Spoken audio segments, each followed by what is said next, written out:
we talk about the role of Islam. One moment, Vali. Just the microphone up a little bit, please. The way we're talking about the role of Islam in democracy, I think is... One more time, please. The way we're approaching this issue of the role of Islam in democracy, I think is not correct. The issue is not whether Islam is compatible with democracy, but that the Arab Spring has brought to power political parties that are ideological and are committed to Islamic State. The problem is not Islam, is the notion of Islamic State. And secondly is that behind these political parties, we're now seeing essentially a revival of Al-Qaeda. When Arab Spring happened, the perception was that it has finished off Al-Qaeda, that the ideological sweep in the region is presenting the youth, the populations with new opportunities, democratic vision, and that the vision of Al-Qaeda is going to die down. And what we're seeing is two things happening. One is that Al-Qaeda is coming back very healthy and very aggressive and very virile in places that we didn't see it, such as in Algeria. And secondly is that we're talking about democratic institutions, but state institutions in the Middle East are collapsing. Militaries in Egypt, the militaries lost control of the Sinai. In Syria, the state has completely disappeared altogether. And in Libya, similarly, there is no state really to speak of. And in Tunisia, the state has been significantly weakened.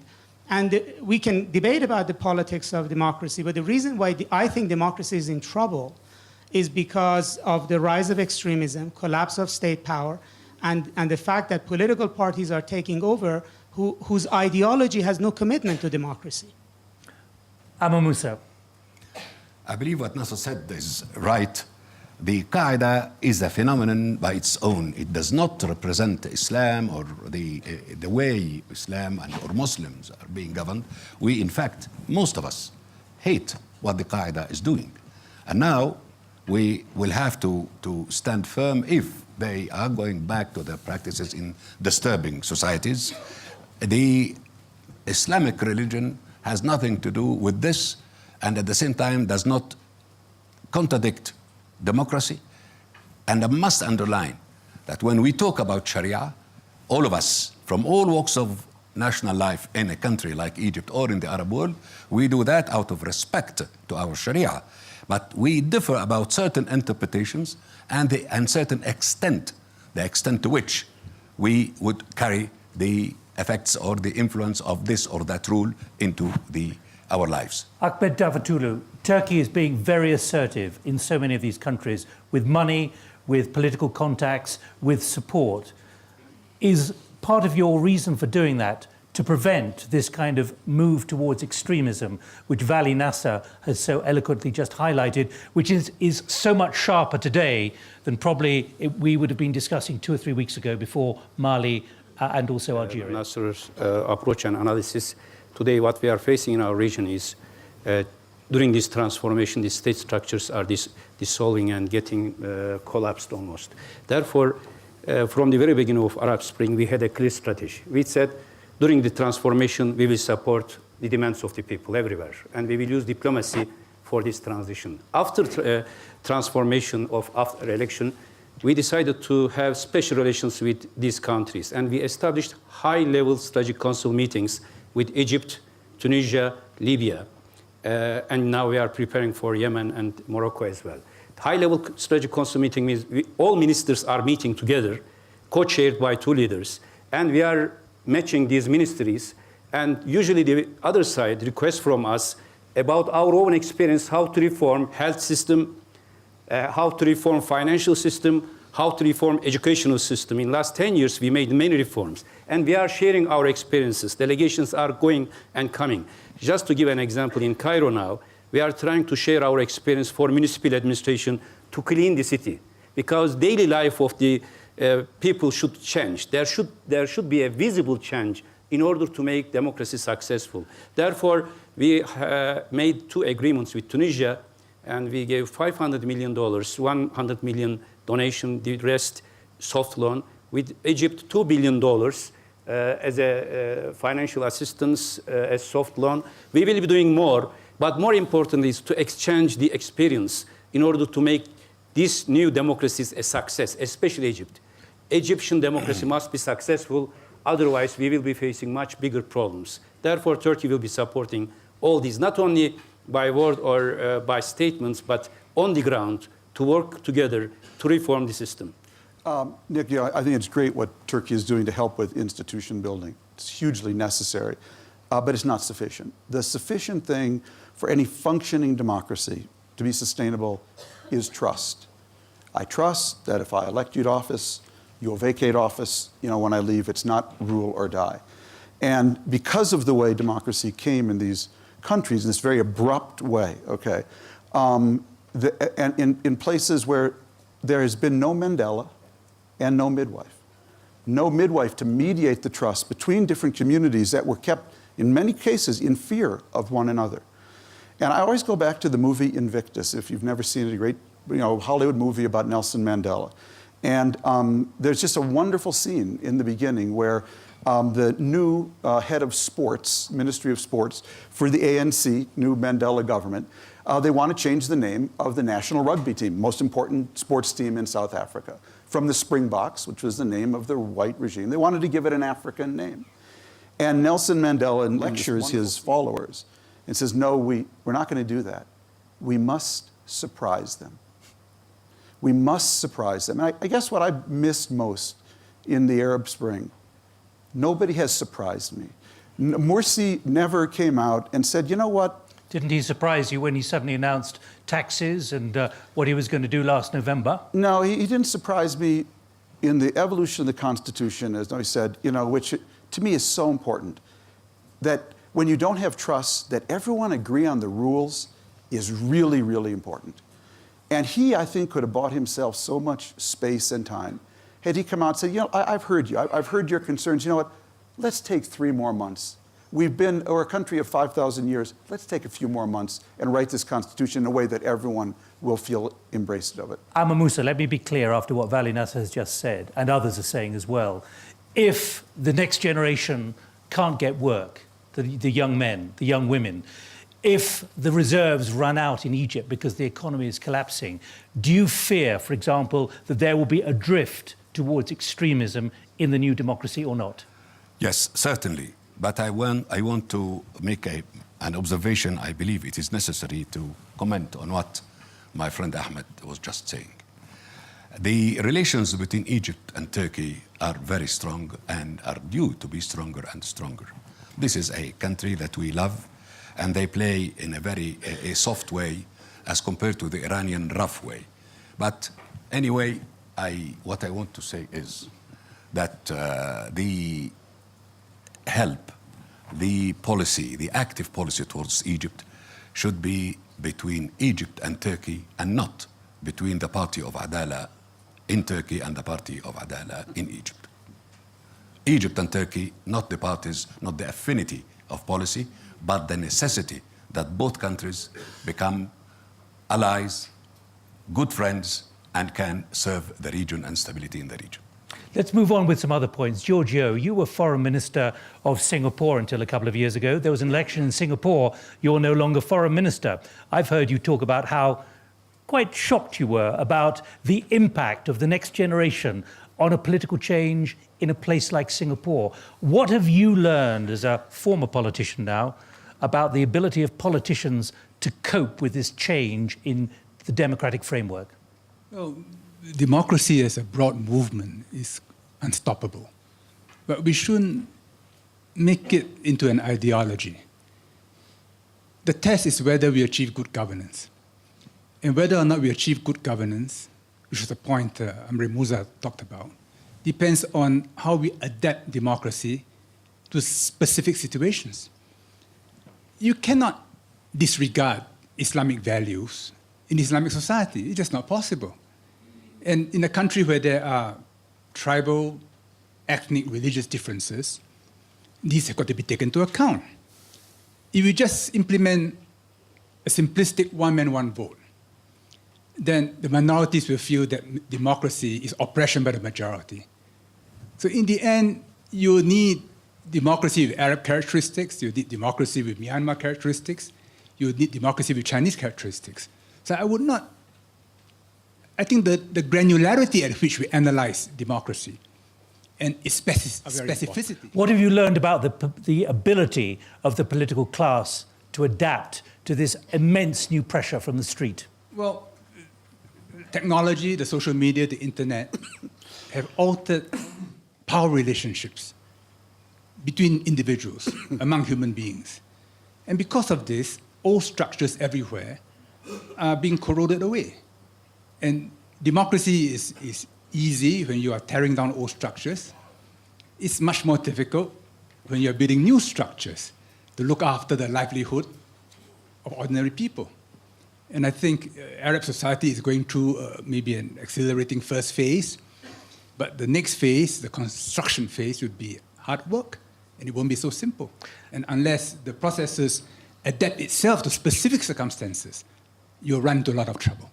Let's go to India, can we? Can you move the microphone across?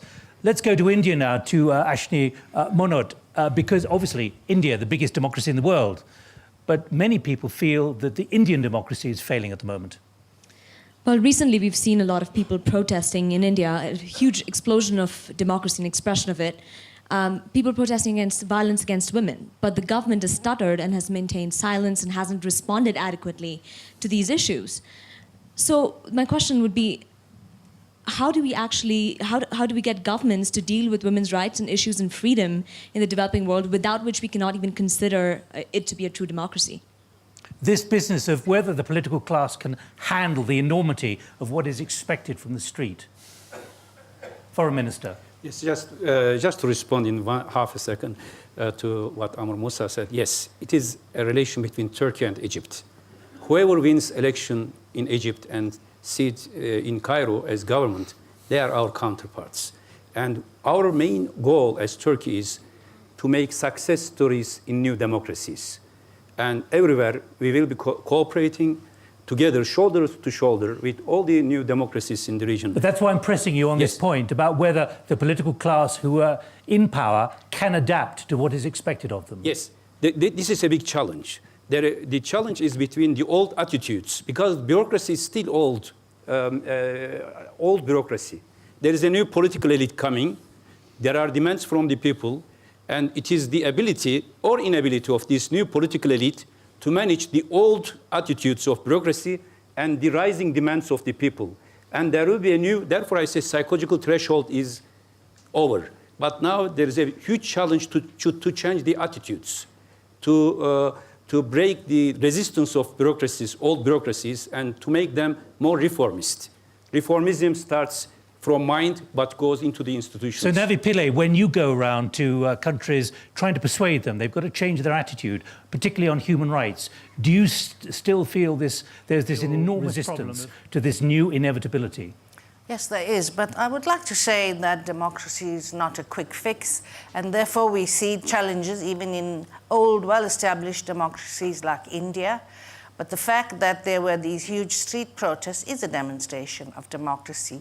And in my own country, South Africa, we took the opportunity of receiving help from the international community to have a very good constitution. And I like the word transformation because that offers the scope for complete change, for progressive change. And my message is it's all there. The economic, social, and cultural rights, civil and political rights. These are the aspirations of everyone in any part of the world. And who wrote all these into international law? Member states did. So the very governments who spelt out these rights are not delivering those rights in their own countries. So it's my job to remind them, this is your obligation. Tom Friedman, you warned in a celebrated book 10 years ago that the political class was going to have to change its thinking. And then you hear George Yeo say what he said and what he went through in Singapore. What do you see about the ability of politicians 2 years on? They didn't understand what was happening then. Do they understand what's happening now? Well, I think, reality has a way of imposing itself, and it has, across the Arab world. As I said, we're all in two-way conversations now. I, as a columnist, am in a two-way conversation.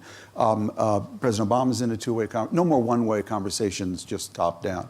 But I think, when I hear my friend George, I'm reminded I actually came to Cairo via Davos from Singapore. I was visiting Singapore the week of Tahrir Square.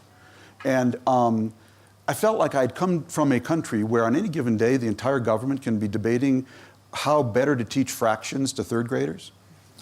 to a country where that thought had never crossed the leader's mind. Now that is very relevant now because we're discussing, the fate and future of Arab democracy, and Lord knows, I'm rooting for this in every way possible. But the world hasn't stopped. It's gotten more connected. I just wrote a book about America because I'm worried about my own democracy right now. And the theme of this book is called "That Used to Be Us." I'm worried about my own country. And well, President Obama has said very clearly in his inaugural speech on Monday, he said, quote, "We will support democracy from Asia to Africa, from the Americas to the Middle East." Right, but the question is how we do that. And I think the thing that is needed most in terms of the kind of aid we can give is this is about giving people the tools, I think, to realize their full potential. China is not waiting. India is not waiting. America is not waiting. We live in a world where average is over. Okay? We live in a world where the high-wage, middle-skilled job is disappearing. And what worries me so much is the Arab world is taking an unnecessary, I understand, but a timeout from what's been happening in the schools in Egypt, what's been happening in the universities. Are people getting the skills and education they need to thrive in this world? Well, let me pick up on that very point. Kishore Mahbubani, Dean of the Lee Kuan Yew School, happened to be in Singapore, of course, but you've got a very important point because the analysis that you're building on of democracies in the West and how they fail really to understand this new reality because they're not very good at it themselves. Yeah, I must say, Nick, this has been a fascinating debate. But one more, the microphone's not working. Use another microphone. We're changing microphones. Has to say that now we can hear what you said. Okay. I'm saying this has been a fascinating debate. Say it again, please. And could you say, sorry, I don't want you to keep lauding us, but for the editing purposes, could you start where you started, please, again? Okay. I'm trying very hard to look serious, by the way. Okay. Start again. Okay. No, seriously, this has been a fascinating debate. It's really brought up the complexity of the issue.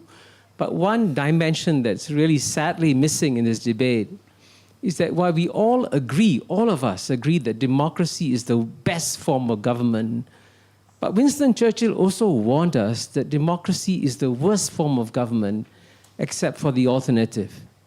And the lesson that we are learning in recent years, and I'm glad Tom referred to it, is that the most advanced democracies today in Europe and America are struggling.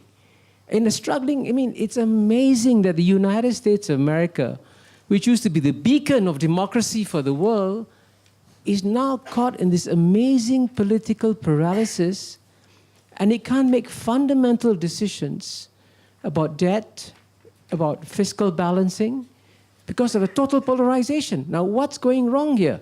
So I think the lesson that we should learn about democracy essentially is that it is the best form of government, but it is also the worst form of government, and we should be aware of the dangers and difficulties of democratic transitions, and someone should write a book about that and give it to every new country that is making the transition. Let me go to Salil Shetty from Amnesty International. Salil Shetty, let's get the microphone to you. Picking up on that point, but what are your concerns? Let me get the microphone, the camera to you. Salil Shetty of Amnesty International, your concerns when you look at the way democracy is developing or not? I think it finally boils down to how power is distributed and managed in a society, because look at Greece. I mean, you're talking about countries which have elections. Greece, which is supposedly the birthplace of democracy as we understand it, is in a big mess. The people of Greece are really upset with the way it's being governed. And the reason that's happening is there's a handful of people who have obviously misused the resources, and the consequences being felt by those who are the weakest in the society. So if you have societies which cannot allow people, particularly those who are at the bottom of the pile, if they don't have a voice, if they don't feel that they have a right to participate in decision making, elections alone are not going to solve the problem. So, in fact, my provocative question to the panel was going to be that if you're a democracy and you've had elections, does that make human rights violations in your country any less harmful? Foreign Minister Davutoglu, of course, you are under pressure, partly as part of your accession to the European Union from our business, apart from anything else, the media, because you do detain quite a lot of journalists. Human rights and democracy. That's, of course, a very important question. But first, let me address to the first comment. I fully agree the transformation is not only in the Middle East. There is a huge transformation in Europe as well. Democracies are being transformed based on the economic crisis. Now, the accountability is the basic value of democracy, but who will be accountable for the economic crisis in Greece? European Central Bank or Greek government? After a while, there will be more and more questions about European democracy as well. Who should be addressed or blamed at the end of the day if all decisions is being taken by Brussels? In fact, this is a transformation of Westphalian system. In the Middle East, Sykes-Picot system is changing. In Europe, Westphalian system is being transformed. About human rights.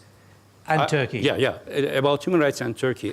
The main mission of our government was to extend human rights and democratization in our country. No democracy or no country is perfect in that sense. But our way, our objective is to increase the level of human rights and to prevent any human rights violation. This is the basic mission of Turkish government or any government. But of course, there are many tests. Sometimes we have to address, and we have to take more and more concrete steps to make our democracy, especially regarding human rights, much better than before and closer to the perfect. But there are many challenges. One critical human right is equality for women in the democratic change. Barbara Stocking, Chief Executive of Oxfam. Yes, I'm very concerned about what... Say again, please, Barbara. I'm very concerned about what's happening with women's rights. At the beginning of the Arab Spring in Egypt, I talked to our colleagues who were in Tahrir Square, and the thing that moved them the most was that they were standing equal with men. The men were treating them very respectfully. They said, this is a new start. They said, this is never going to go back. Now, they don't say that to me now. They say they are very, very concerned about what's happening in Egypt, but in the Arab world across the board as well. And I'd really like to know what the panel think about that, but most particularly what those of us outside can do to try to help reinforce that, because this isn't just about what each party believes. This is a deep set of beliefs in society that's a very big change to make. And who's going to lead that? How can we help that from outside? Navi Pillay, do you see resistance, or do you see at least embracing of the principle by and large? You know, the stereotypes are there. I was so pained when I heard the former Minister of Singapore speak of one man, one vote. Women have been voting for some time. One person, one vote. Yes.